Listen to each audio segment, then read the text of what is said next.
Thanks for inviting me along once again, Tim, and great to be here for the 110th conference. And as Tim's alluded to, been a proud member of the Ring of Defence for sales, everything revenue optimization and acceleration. Personally for the last 4 years and SBR of the past decade or so. So today, I'm going to mention a couple of things. There's some recent data interested to share with you. Seems fairly relevant with some of the insights that have been shared here today, some of the survey results here as well. So some data, what can we do about it, what's happening in the market, and then we're going to discuss the Masterclass for leaders that is upcoming in a few weeks' time. So we've just finished January, a couple of days into February, and I'm sure many of us have started doing some planning, some strategizing. And as we all know, a plan in the budget process is subject to many variables in the market. So we might have the budget, we may have an unexpected revenue loss, there might be some macroeconomic shifts in the market. Nonetheless, we move forward towards victory. So we've got a plan. Things are happening at the moment. How do we respond to some of these challenges? And some of these challenges have been echoed once again, but here are some of the ones that we've been hearing at SBR, and myself personally. In the environment, it may be indicated again, it's funny I'm coming straight after the statistics, but a number of you have highlighted around hiring and onboarding. Great to hear some of the Gen Z and millennials talk about this as well, and how are we actually onboarding and training these effectively. Then we've got some people, then it might just be a small pool of people actually winning the business, but how do we create that consistency? How do we create that scalability, which people are going to grow and develop and succeed in?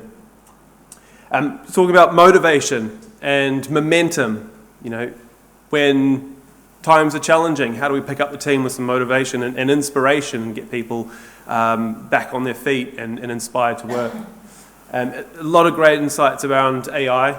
The challenges with an influx, and there's so many out there, and what one is right for us, and how do we make it our own? And there's too many different ones to focus on. How do we balance AI with EQ and PI, or emotional intelligence with professional intelligence? Perhaps it might be around retention, or perhaps it might just be we're focused on selling products and perhaps haven't got that consistent consultative methodology in place to sell on value rather than price. So some of you might be looking at these, maybe one or two nodding along to, others might be shaking their heads, or maybe all of these might be relevant. But interesting, this is what we're noticing, but not only us, there's some challenges that are shared from, for example, Ebster pulled up a report suggesting that 69% of reps actually missed quota last year.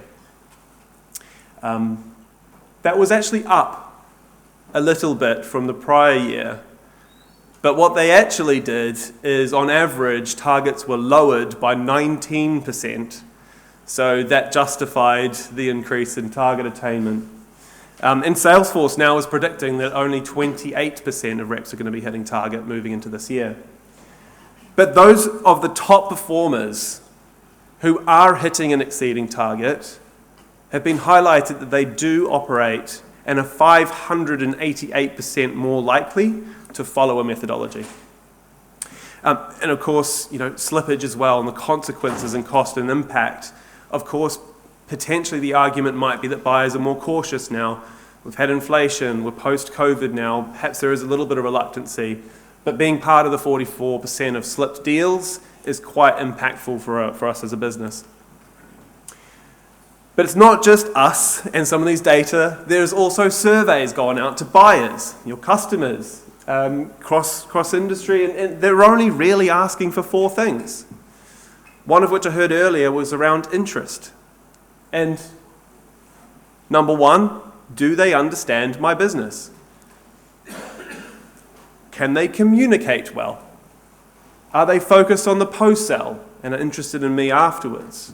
And of course, do they provide insights and expertise in the industry? So the buyers and customers are saying, we want these 4 things. Yet, No, conscious is a little bit tricky to read on the screen here. I'll read out a couple of these points that might be relevant.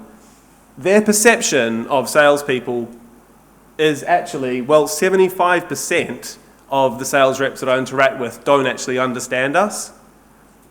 And 78%, almost 80%, feel that they don't understand their issues and where they can help.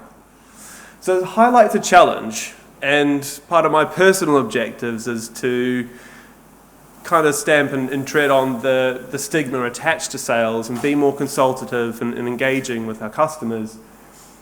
But it also highlights such an opportunity. If we want to get raving fans as customers, how do we separate ourselves from the competitors by taking the time to understand them and their business a little bit more? This also links into some further data by CSO Insights and Gartner, and they highlighted the challenges with forecasting. I don't mean to be too much of a doom and gloom towards the end of the day here, but it highlights here that 93% of sales leaders aren't actually confident in their forecast accuracy even 2 weeks before the end of the quarter. Now, many leaders in the room here understand the challenges and consequences without the clear forecasting accuracy, but those businesses, or 97% of businesses that adopted a more rigor in their forecast, achieved their quotas versus the 55% who didn't. And if we do have more consistency with forecast accuracy, we're 10% more likely to grow year on year and 2 times as likely to be the top of your field. We also spoke about AI today, which I think is an amazing tool, but of course there is the risk, and how do we balance this in our business, in our own way of doing things, our culture and our people.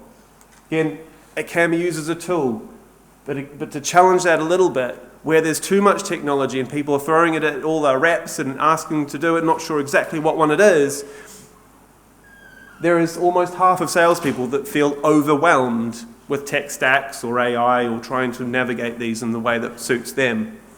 And that cost of feeling overwhelmed, 43% less likely to hit quota. All right, I've probably done enough with the doom and gloom now with the statistics. So what are we doing? And I'm sure many of us in the room here today as leaders and maybe taking a look at a bit of a bird's eye view on our organisation as we start to set our targets, probably more likely they're actually set now, but start to think about refining strategies and executing these in the right way. And many of you may have engaged with external providers before, or perhaps other consultancies and got some training, or within many of our masterclasses, we reverse engineer funnels and we take a look at what's the measurable activities that we need to focus on and prioritize to find those little edges, make the tweaks in the funnel to move the needle further forwards faster. So this is really the effectiveness and the execution side of the business. Measurement, enablement, training, coaching, great. This is all fantastic stuff, but what we've noticed over the last 15 years is that there's a risk that there's not as much adoption or embedding without the buy-in for a process and a methodology. Do we have clarity on that track to run on? When you think about some of these new people joining into the industry who are keen, is there clarity, and do they have a stage gate, step-by-step process that they can follow that will determine their success? Entry and exit criteria. Provide that track. And then again, how do we actually have that consistent way of engaging? None of that works unless we've got the strategy first, and this lines up to the strategy. And of course, brace yourselves, there's a few more boxes about to appear on the screen here. Right, we need to be looking at the corporate strategy first. Now, if anyone wants this broken down, please see me later and I can provide this to you and talk this through if you want. But I'm going to go a little bit very high level actually. So corporate strategy at the top. Is our marketing and sales aligned? Are they speaking the same language, or are they operating in silos and pointing the fingers? What about culture and talent? How are we attracting the right people? Do we reward and recognize okay? What about compensation and competencies? All of these connect. You see there's golden threads that tie into the overall strategy. Once that's there and communicated effectively with all your individuals in the organisation, we've established the buy-in, it's co-created, we start to see a lot more consistency, pick up all the motivation, and really start to see businesses move towards that maturity level of predictability and growth and success.